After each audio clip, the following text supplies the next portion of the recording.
नमो नमः मित्रों। कमला संस के समागम के माध्यम से आज हम लोग किरातार्जुनीयम के प्रथम सर्ग के 31वें श्लोक को पढ़ेंगे, जिसमें भारवी ने द्रौपदी के माध्यम से बहुत ही सुंदर बात कहलवाई है कि भला ऐसा कौन राजा होगा जो अपनी लक्ष्मी को और अपनी वधू को अर्थात अपनी स्त्री को, अपनी गृह लक्ष्मी को, दोनों का अपहरण अपने हाथों से करवाएगा। ऐसा सिर्फ आप ही हो सकते हैं, आपके अलावा और कोई नहीं हो सकता है। तो आइए, भारवी ने बड़े ही सुंदर, बड़े मार्मिक ढंग से वर्णन किया है। क्या बताया है कि गुणानुरक्ताम अनुरक्त साधना कुलाभिमानीं कुलजां नराधिपः परैस्त्वदन्यः क इवापहारयन् मनोरमामात्मवधूमिव श्रियं गुणानुरक्तामनुरक्तसाधनः कुलाभिमानी कुलजां नराधिपः परैस्त्वदन्यः क इवापहारयन्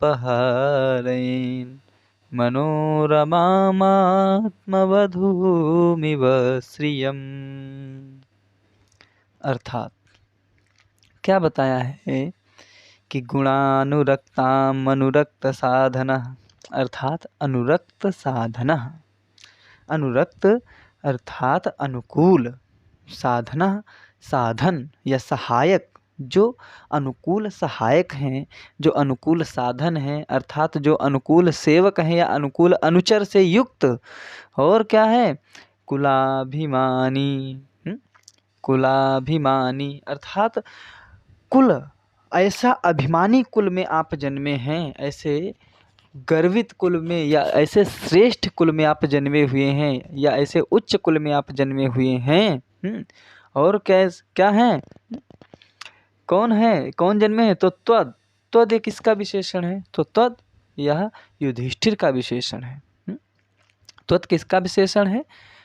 युधिष्ठिर का विशेषण है। त्वद अन्यः, अन्यः तुमसे अन्य, कहा कौन है? इव की तरह, आपकी तरह, आपके अलावा अन्य कौन है?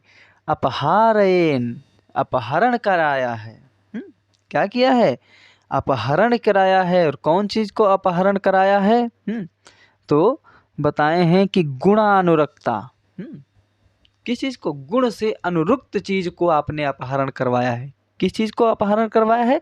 तो गुण से अनुरक्त चीज को, अर्थात जो गुण वाली व्यक्ति हो, जो हर समय गुण से प्रेम रखने वाली वस्तुएं हैं, जो गुणों के ही अर्थात जो खड गुण हैं, जो संधि विग्राहिक आदि जो छह गुण हैं, उनसे अनुराग रखने वाली को आपने अपहरण करवाया। तो कौन चीज है? तो बताए हैं कि मनोरमाम आत्मवधूम श्रियम चा, अर्थात मनोहर आत्मवधू, मनोहर आत्मवधू को, अपनी बहू को अर्थात अपनी पत्नी को आपने क्या किया? अपहरण करवाया है।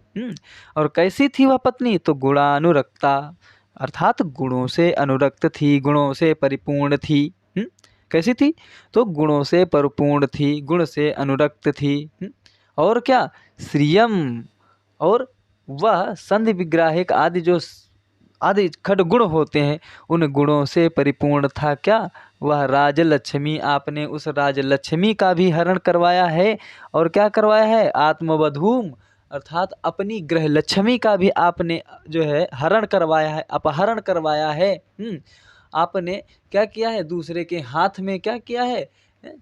जो है सौंप दिया है। और किसके?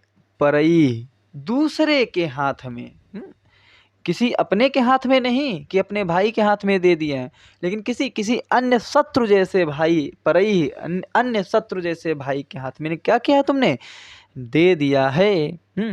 तो ऐसे आप राजा हैं, आपके अलावा ऐसा और कोई राजा हो ही नहीं सकता। आइए इनके अन्वय को देखते हैं एक बार। क्या बताते हैं कि अनुरक्त साधना। अनुरक्त साधना अर्थात अनुकूल सहायकों से युक्त कुलाभिमानी। कुल अभिमानी अर्थात क्षत्रिय कुल का अभिमान रखने वाले आप।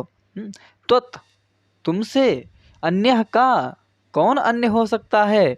इव इस तरीके से, नराधिपा राजा, ऐसे कौन राजा हो सकता है जो गुणानुरक्ताम कुलजाम, गुण से अनुरक्त अर्थात 6 गुणों से युक्त जो राज्य को, राज्य लक्ष्मी को, या गुणों से युक्त ग्रह लक्ष्मी को, कुलजाम अपनी कुलजा को, कुलजा अर्थात कुल में जन्मी ना, कुल उपसर्ग पूर्वक जा धातु से ड प्रत्यय हुआ है और टाप प्रत्यय से होने, टाप प्रत्यय लगने से इसमें क्या हो, कुलजा हुआ है।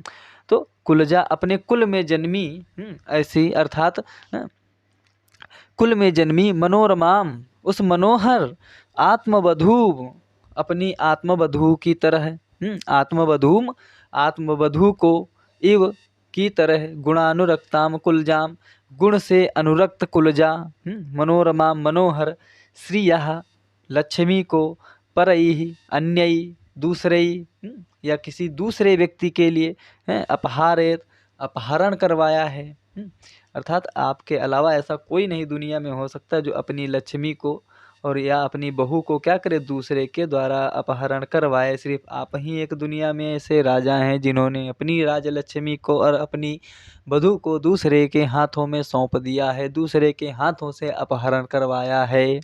ठीक, तो आइए अनुवाद देखते हैं। क्या बताए हैं कि अनुकूल रहने वाले सेवकों से युक्त तथा अपने कुल का अभिमान करने वाला तुम युधिष्ठिर से दूसरा कौन राजा सौंदर्य, शौर्य, सौंदर्य इत्यादि गुणों के कारण मुग्ध अच्छे कुल में उत्पन्न हुई और हृदय को आनंद प्रदान करने वाली अपनी पत्नी की तरह संधि विग्रह इत्यादि गुणों के कारण स्थायी रूप से रहने वाली कुल परंपरा से प्राप्त हुई, मन को प्रसन्न करने वाली, यहाँ पर वाह होना चाहिए, करने वाली राजलक्ष्मी का दूसरों के द्वारा अपहरण करवाएगा। सिर्फ आप ही एक ऐसे हैं जो दूसरे के द्वारा अपहरण करवाए हैं। फिर आइए समास देखते हैं। तो अनुरक्त साधना में बहुव्रीहि समास है। अनुरक्तम साधनम यस्य सः, अनुरक्त साधना जो साधनों में अनुरक्त हो ऐसा वह व्यक्ति क्या है, बहुव्रीहि समास है। कुलस्याभिमानी तत्पुरुष षष्ठी तत्पुरुष समास है। नराणाम अधिपः इति नराधिपः षष्ठी तत्पुरुष समास है। गुणैनुरक्ता इति गुणानुरक्ता ताम तृतीया तत्पुरुष समास है। गुणों से अनुरक्त, गुणों के द्वारा अनुरक्त इसमें तृतीया। अथवा गुणेषु अनुरक्ता इति गुणानुरक्ता सप्तमी तत्पुरुष भी इसमें हो सकता है। कुले जायते इति कुलजा, कुल में जो जन्म लेती है उसको क्या कहते हैं, कुलजा। ताम कुलजाम उपपत तत्पुरुष समास हुआ। कुलजा में कौन सा समास है, उपपत तत्पुरुष समास है। मना रमेत इति मनोरमा ताम मनोरमाम उपपत समास। आत्मना वधू आत्मवधू ताम आत्मवधू षष्ठी तत्पुरुष समास है। आत्मना वधू जो अपनी वधू है ना, स्वयं की जो बहू है, अर्थात स्वयं की जो पत्नी है वो क्या है, आत्मवधू। ताम उस आत्मवधू को षष्ठी तत्पुरुष समास हुआ है। आइए इसमें व्याकरण में भी देखते हैं। तो अपहारेत में बताए हैं अप उपसर्ग पूर्वक ह्री धातु से ऋच प्रत्यय करके विधिलिंग लकार अन्य पुरुष एक वचन में क्या बनाया है, अपहारेत। क्या बनाया है, अपहारेत। फिर अब इसमें टिप्पणी में बताए हैं कि श्लिष्ट पदों के अर्थ में आत्मवधु और श्रियम दोनों ओर सरलता से लग जाते हैं। आत्मवधु और श्रियम दोनों ओर क्या है, सरलता से लग जाते हैं। तो युधिष्ठिर ने अपने राज्य को और भाइयों सहित अपने को और द्रौपदी को जुए के दांव में लगाया था। इस कारण द्रौपदी मर्माहत हैं, मार्मिक मनोव्यथा से पीड़ित हैं। अपमानजन्य अग्नि उनके अंदर धधक रही है। वह अपनी मार्मिक मनोव्यथा को अत्यंत मार्मिक ढंग से अभिव्यक्त कर रही हैं। वह युधिष्ठिर के हृदय को तीखे बाग बाणों से वेध रही हैं। वह युधिष्ठिर को यह बताना चाह रही हैं कि उन्होंने अपनी पत्नी का और राजलक्ष्मी का शत्रुओं के द्वारा अपहरण करवाया। संसार में ऐसा कोई भी व्यक्ति इस प्रकार का कुकृत्य नहीं कर सकता है। द्रौपदी यह भी संकेत कर रही कि चंचल होने पर राजलक्ष्मी युधिष्ठिर के पास स्थिरता से रह रही थी। अर्थात कितनी चंचला होने के बाद भी जो है कि आपके पास में राजलक्ष्मी रह रही थी, लेकिन फिर भी आपने क्या किया है, आपने उसका स्वयं से ही अपहरण करवा दिया। अगर आप ना जुआ खेले होते तो ये ऐसा कुछ भी नहीं होता। लक्ष्मी लक्ष्मी युधिष्ठिर का परित्याग करके नहीं गई, युधिष्ठिर ने स्वयं ही लक्ष्मी का परित्याग किया। अतः अब युधिष्ठिर का यह अनिवार्य कर्तव्य है कि वह गई हुई लक्ष्मी को पुनः प्राप्त करे। इसमें श्लेषानुप्राणित पूर्णोपमा अलंकार है। इसमें कौन सा अलंकार है, तो पूर्णोपमा अलंकार है। फिर जो है वधूर जाया, क्या बताए हैं कि वधूर जाया स्नुता स्त्री चा इति अमरः। इस प्रकार से अमर कोश में जो है कि पत्नी के नाम बता, धू जाया स्नुषा पत्नी और स्त्री चा, ठीक है। इस प्रकार से अमर कोश में नाम बताए गए हैं। तो यहाँ पर हम लोगों ने जान लिया, ऐसा इसमें कुछ विशेष तो जानने के लिए नहीं था, हालांकि फिर भी ऐसा कुछ नहीं इसमें बचा है। आइए हम लोग अन्य श्लोक को, दूसरे श्लोक को पढ़ते हैं, जो कि 32 नंबर का श्लोक है। इसमें बता रही हैं, द्रौपदी के माध्यम से भारवी कहलवाना चाह रहे हैं कि जो मनस्वी व्यक्ति होते हैं, जो क्या रहते हैं, अभिमानी व्यक्ति रहते हैं, जो कैसे व्यक्ति रहते हैं, जो वीरजन व्यक्ति रहते हैं, जो वीर से परिपूर्ण व्यक्ति रहते हैं, वो क्या करते हैं, वह अपना क्रोध, अपना क्या करते हैं, वह विपत्ति काल में भी वीरों के द्वारा कोई भी निंदित मार्ग नहीं चुना जाता है। अगर कहीं कोई कुछ हो भी जाता है तो क्या करते हैं, स्वयं से ही उसको बदलने की कोशिश करते हैं, उसको सुधारने की कोशिश करते हैं। और यहाँ पर बता रहे हैं कि आप तो जो है कि आप बहुत ही ऐसा कार्य किया है जो भी आज तक कर नहीं पाया, जो कि हमने पिछले श्लोकों में पढ़ लिया है। फिर आप वनवास आदि, जो वनवास आदि में होने वाले तपस्या जनोचित मार्ग का जो है कार्य कर रहे हैं, जबकि शत्रु कृत विपत्तियों को सहते हुए आपको उद्दीप्त क्रोध क्यों नहीं जला रहा है, क्योंकि आप तो राजा थे और राजा को क्या चाहिए, राजसी कार्य करना चाहिए, लेकिन आप क्या कर रहे हैं, साधु कार्य कर रहे हैं। आपको क्यों नहीं क्रोध उत्पन्न हो रहा है, ऐसा कह रही हैं कौन, द्रौपदी। किससे कह रही हैं, तो बता रहे हैं युधिष्ठिर से कह रही हैं। आइए पढ़ते हैं श्लोक में क्या बता रहे हैं कि भवन्तमेतर्हि मनस्वी गर्हिते विवर्तमानं नरदेववर्त्मनि कथं न मन्युर्ज्वलयतुदीरितः सखी समीतरुं शुष्कमिवाग्निरुत्सिखः भवन्तमेतर्हि मनस्वी गर्हिते विवर्तमानं नरदेववर्त्मनि कथं न मन्युर्ज्वलयत्युदीरितः समीतरुं शुष्कमिवाग्निरुत्सिखः। अर्थात नरदेव, हे नरों में देव, अर्थात हे राजा। नरों का देवता कौन होता है, राजा होता है, जो उनमें श्रेष्ठ होता है ना। नराणाम श्रेष्ठा या नरसु श्रेष्ठा, कौन होता है, नृप होता है। तो नरदेव कौन है, राजा।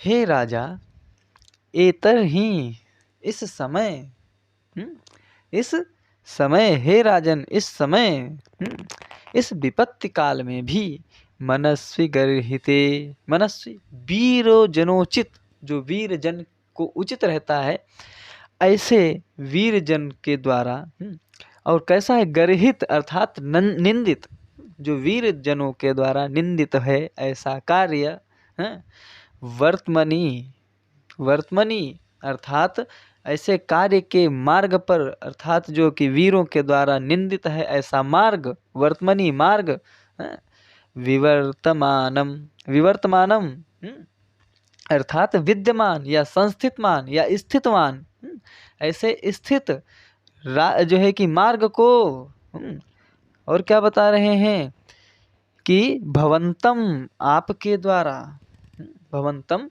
आपके द्वारा, कथम न मन्युर्ज्वलयति, कथम न मन्यु, किस प्रकार से नहीं, ना मतलब नहीं, मन्यु क्रोध जलयत जलाता है, उदीरितः, उदीरितः अर्थात क्या उद्दीप्त, आपको क्यों नहीं जो है कि जला करके आपके जो है कि क्यों नहीं उद्दीप्त करता है, अर्थात आपका क्रोध, मन्यु उद्दीप्तम ज्वलयत, आपका जो क्रोध है क्यों नहीं उद्दीप्त होता है, क्यों नहीं जागृत होता, आपको क्यों नहीं भस्मीभूत करता है? क्योंकि समीतरुम, और कैसे समीतरुम, समीतरु अर्थात समी के वृक्ष को, और कैसे, तो शुष्कम, ना कि हरितम, हरित वृक्ष को नहीं, कैसे, शुष्क वृक्ष को, इव, जिस प्रकार से अग्नि ही, अग्नि क्या करती है, उस शिखा जला करके राख कर देती है, हैं, ऊंची ऊंची शिखाओं से, अर्थात अपनी ऊंची ऊंची लपटों से, अपनी ऊंची ऊंची ज्वालाओं से, या उद्गत ज्वालाओं से, या उठी उठी बहुत ऊंची ज्वालाओं से क्या करती है, शुष्क समीतरुम, अग्नि क्या करती है, जला डालती है। उस प्रकार से आपको क्यों नहीं क्रोध जला रहा है, आप क्यों नहीं क्रोध से उद्दीप्त हो रहे हैं? आपको क्या ऐसा हो गया है कि आप निंदित जनों के द्वारा जो मार्ग बताया गया है, आप उस मार्ग का उस मार्ग पर आप स्थित हैं, क्यों आप उस मार्ग पर संस्थित हैं? आपको क्यों नहीं क्रोध जला रहा, अर्थात आपको इस मार्ग को त्याग करके युद्ध के लिए तैयारी करना चाहिए। आइए तो बताए हैं इनके अन्वय में कि नरदेवा, हे नरदेव, एतर ही इस समय मनस्य गर्हिते, वीरजनों के जो वीरजनोचित जो कार्य रहते हैं, वीरजनों के द्वारा निंदित वर्तमानी मार्ग को विवर्तमानम, अर्थात पकड़ करके या स्थित होकर के, भवंतम आप, उदीरितः, उदीरितः अर्थात उद्दीप्त, मन्यु क्रोध को, शुष्कम समीतरुम, सूखे वृक्ष के, सूखे समी वृक्ष के समान, उच्छिख, उच्छिख अर्थात उठी जो है कि ऊंची उठी उठी ज्वालाओं से, अग्नि ही, अग्निदेव कथम न जलयत, किस प्रकार से नहीं जला रहे, अर्थात आपको भस्मीभूत क्यों नहीं, क्रोधाग्नि जला रही, आपको क्यों नहीं क्रोध आ रहा है? क्यों? क्योंकि जब समी तरु में, समी के वृक्ष में आग लगती है, सूखे वो भी समी तरु में, वैसे तो समी तरु में तो अग्नि हर समय प्रविष्ट रहती है। एक जो है कि प्रसंग है, उसमें बताया गया है कि एक बार क्या हुआ कि जो है कि एक बार अग्निदेव जो है किसी राक्षस के, किसी राक्षस के या किसी देवता के श्राप के भय से क्या किए, डर करके, और स्वयं कहाँ, उस जो है समी तरु में क्या किए, छिप गए थे। तो इस प्रकार से बताया गया कि अब क्या है, उस समी तरु में, उस समी के वृक्ष में बहुत जल्द ही जो है अग्नि प्रकट हो जाती है। तो इस प्रकार से बता रहे हैं कि आपको क्यों नहीं अग्नि जला रही, आपको तो अग्नि जला देना चाहिए, क्योंकि जिस प्रकार से, और फिर वो भी अब हरे में ही अग्नि जो है कि जल्दी पकड़ लेती है, समी के वृक्ष में अगर सूखा वृक्ष हो तब तो बहुत जल्दी पकड़ लेती। तो आपको क्यों नहीं, अर्थात जो है कि क्रोध आ रहा है? आइए इनके अनुवाद को देखते हैं। क्या बताए हैं कि हे राजा युधिष्ठिर, आप इस आपत्ति काल में मनस्वी जनों के स्वाभिमानी मनुष्यों के द्वारा निंदित मार्ग पे चलते हुए सत्वकृत दुर्दशा का अनुभव करते हुए आपको उद्दीप्त क्रोध उसी प्रकार क्यों नहीं जला डालता, जिस प्रकार ऊंची उठी हुई लपटों वाली अग्नि सूखे हुए समी वृक्ष को जला डालती है? अर्थात आपको भी क्रोध आना चाहिए। आपको क्या करना चाहिए? क्रोध आना चाहिए, युद्ध करना चाहिए, जिससे क्या हो, हमारे अपमान का हमारे अपमान का बदला प्राप्त हो सके। फिर नराणाम देवा, नरदेवा, राजा जो है कि मनुष्यों का देव, नरदेवा अर्थात षष्ठी तत्पुरुष समास है, अर्थात जो है कि नरेशु देवा, नरदेवा सप्तमी जो है तत्पुरुष समास है, अथवा नरह देवा इति नरदेवा जो है उपमित कर्मधारय समास है। क्या? नरह और देवा, सॉरी नरह देवा जो नरों में देव है, या जो नर देव है वह क्या है, उपमित कर्मधारय, संबोधने हे नरदेव, और ये संबोधन के रूप में प्रयोग किया गया हे नरदेव। फिर मनुष्य भी गर्हितम, मनुष्य गर्हितम तस्मिन, मनुष्य गर्हिते जो है तृतीय तत्पुरुष समास है। समी चासौ तरुश्च, इसमें क्या है, कर्मधारय समास है। इति समी तरु, तम समी तरु कर्मधारय समास है। उद्गता शिखा यज सा, उस शिखा बहुव्रीहि समास है। फिर आगे बताए हैं कि एतर्ह्य इदम हिल स्वार्थे और इदमोर हिलह, यहाँ पर इदम को एत आदेश होता है। और हिल प्रत्यय, हिल स्वार्थे में क्या होता है, हिल प्रत्यय रहता है और हिल से क्या रहता है, इसको एतत होता है। एततो रथो सूत्रम से इदम को एत आदेश होता है, किससे, एततो रथोह सूत्र से। विवर्तमानम है, वि उपसर्ग पूर्वक वृत्त धातु है और सानच प्रत्यय जुड़ करके क्या हुआ है, विवर्तमान। फिर उदीरिता, उत उपसर्ग पूर्वक ईर धातु से ऋच प्रत्यय से और फिर त प्रत्यय जुड़ा है, तब बना है उदीरिता। शुष्कम में है, शुष् जो है कि धातु से त प्रत्यय जुड़ा है, इस प्रकार से बना है शुष्क।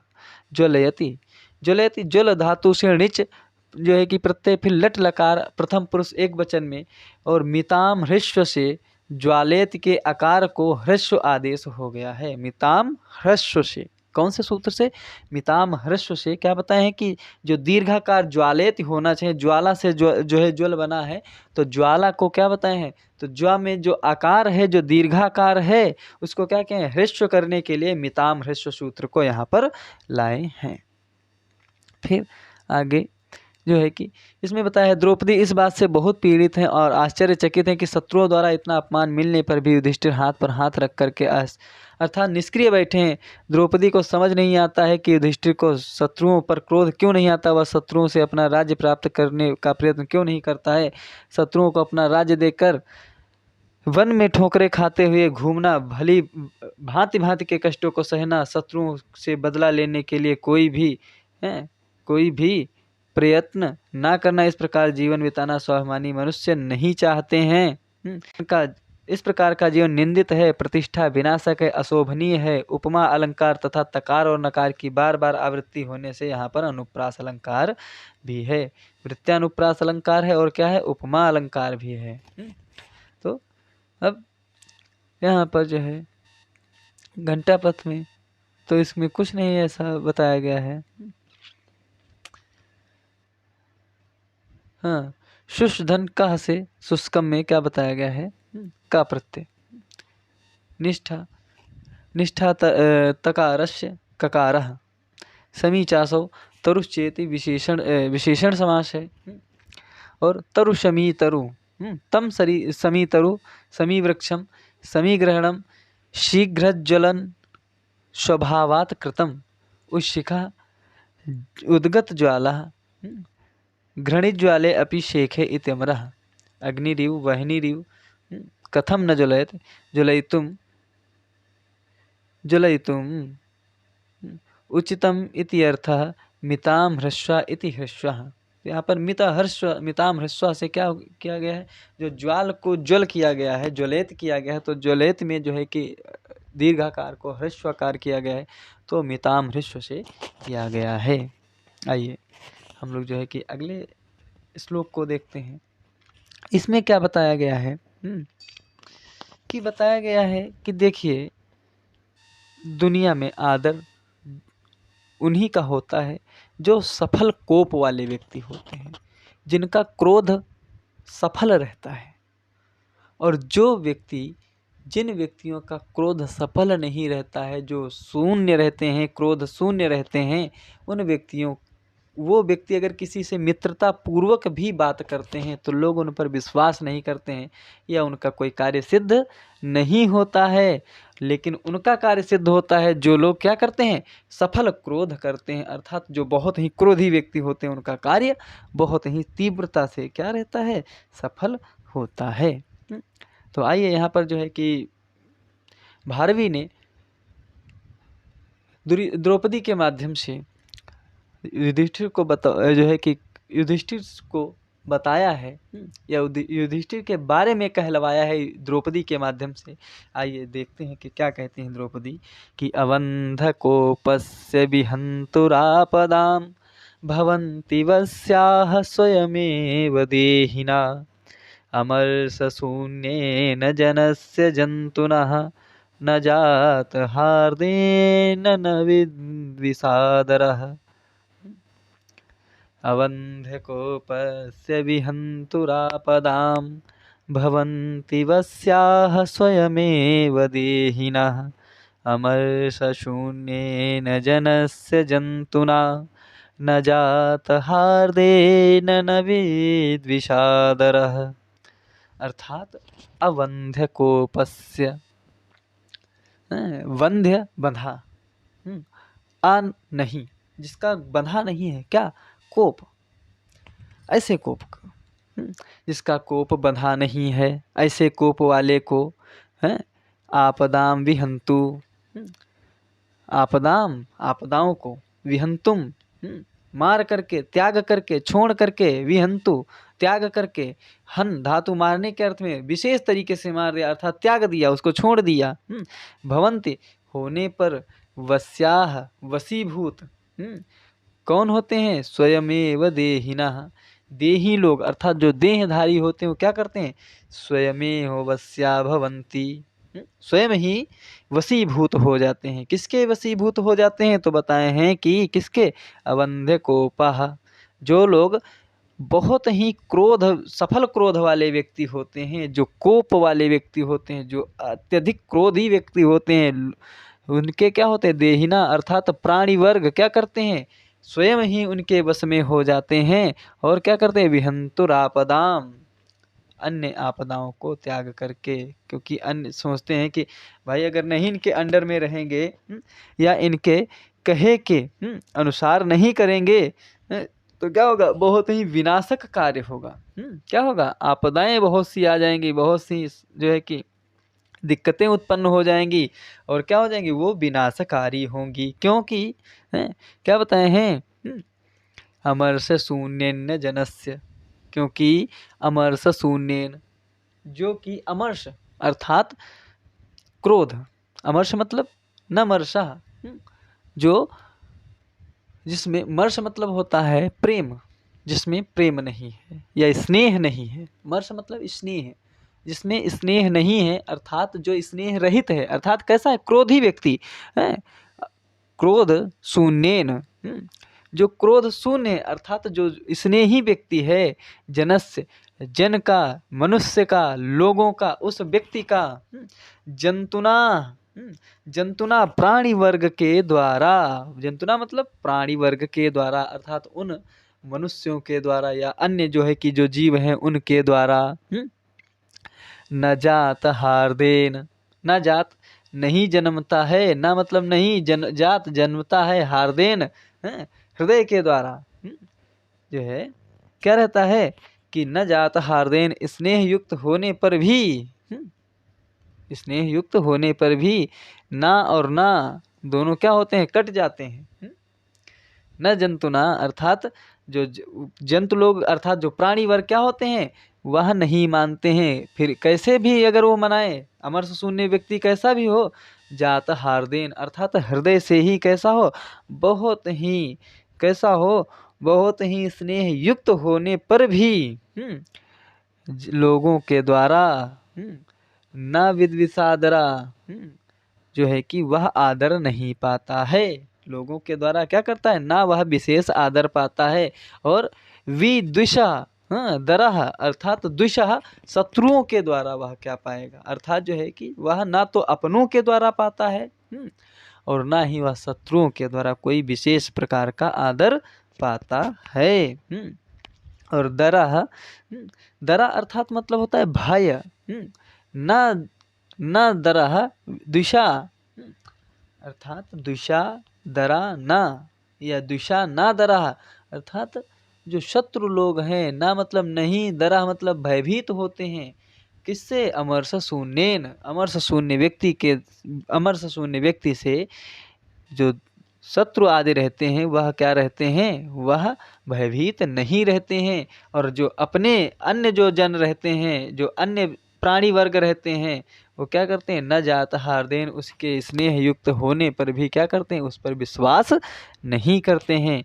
आइए इनके अन्वय को देखते हैं, तो क्या बताते हैं कि अवंध्य कोपस्य आपदाम विहंतुम, अवंध्य कोपस्य अर्थात सफल क्रोध वाले, अर्थात साधक जो है कि जिसका क्रोध कभी व्यर्थ नहीं जाता है, आपदाम ऐसी आपत्तियों के, आपदाम अर्थात ऐसी आपत्तियों के, विहंतुम विहंतुम विनाशक पुरुष के देहिनाम देहधारी स्वयं वश्या भवन्ति, स्वयं ही वशीभूत हो जाते हैं। लेकिन अमरस शून्य न जंतुना, लेकिन जो भी व्यक्ति क्या रहते हैं, अमरस शून्य अर्थात जो क्रोध शून्य रहते हैं, क्रोध शून्य व्यक्ति के जंतुना व्यक्ति के जात हार्देन जात हार्देन सता अर्थात स्नेह युक्त होने पर भी जनस्य लोगों के द्वारा लोगों के आदर नहीं प्राप्त करते हैं।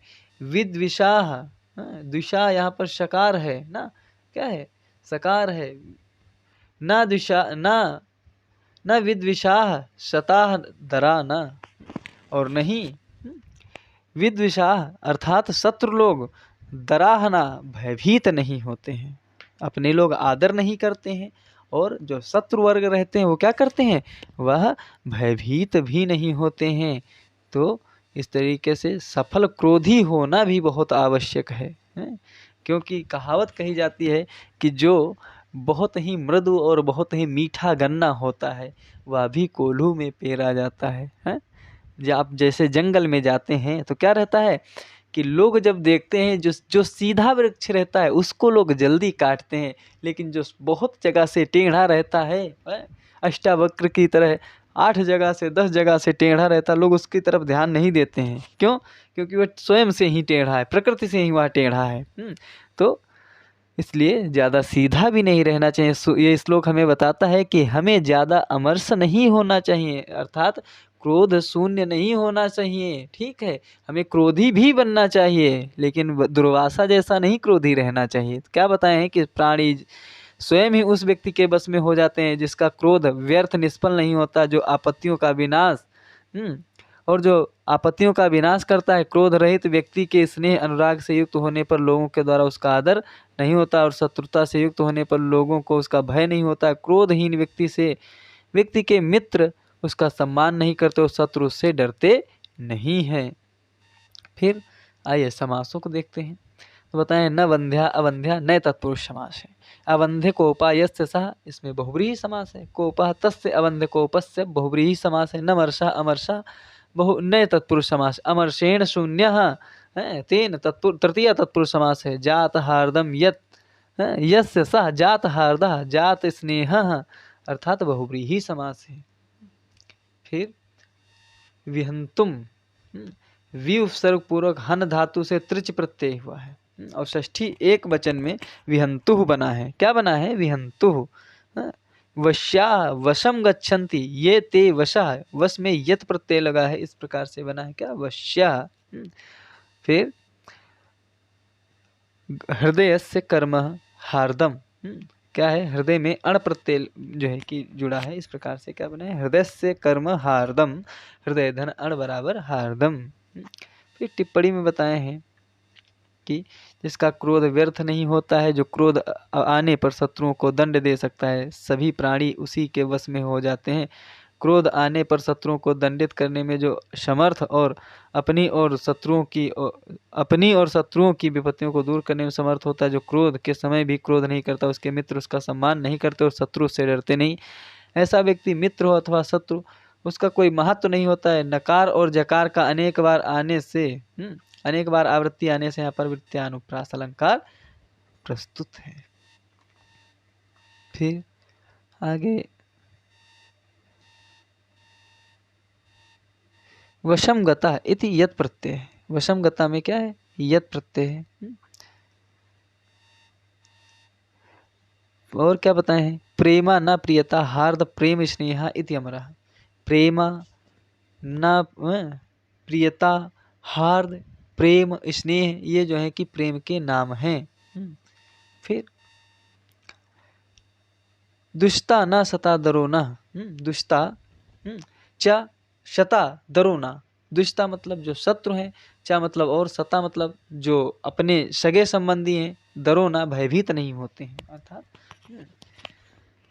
फिर दरो अस्त्रियाम भय शुभ्रे इति अमरः इति, यह जो है कि भय के पर्यायवाची दरो अस्त्रियां भय शुभ्रे, ये सब क्या है? भय के पर्यायवाची हैं। पुंवाक्येषु न दोषः अतः स्थाने कोपः कार्य त्याजस्व स्थाने कोपा इति भावा। इसमें कुछ ऐसा विशेष नहीं है। तो आज हम लोगों ने 3 श्लोकों को देख लिया है, समय काफ़ी गुजर रहा है। कल 34वें श्लोक को हम लोग पढ़ेंगे। तब तक के लिए हम लोग अपनी आने वाले एग्ज़ाम के प्रति सजग रहें, क्योंकि समय अब बहुत ज़्यादा नहीं रह गया है और समय के अनुसार आप लोग लगे रहें। प्रतिदिन कम से कम 2 घंटे तो प्रतिदिन पढ़ना चाहिए आपको। हर एक कार्य से जो है कि मुक्ति पा लें, हर एक कार्य को त्याग करके उसको यथा समय निपटा करके, क्योंकि देखिए गेहूँ काटने और पीटने का समय भी आ गया है मित्रों। क्योंकि जो है ये मधुमास चल रहा है और मधुमास में क्या रहता है, गेहूँ की कटाई रहती है, मड़ाई रहती है। तो ये सब जो है निपट जाने के बाद में आप लोग जुट जाइए, क्योंकि टीजीटी पीजीटी अब दूर नहीं है। जो भी आपका एग्ज़ाम हो वो आपसे दूर नहीं है। ऐसा समझ लीजिए कि आने वाले 15 दिन बाद हमारा यह एग्ज़ाम है। जब ऐसा आप समझेंगे तब आप उसके प्रति सजग होंगे। तो आज अपनी वाणी को यहीं पर हम विराम देते हैं। मिलते हैं कल की अगली कक्षा में। तब तक के लिए नमो नमः मित्रों।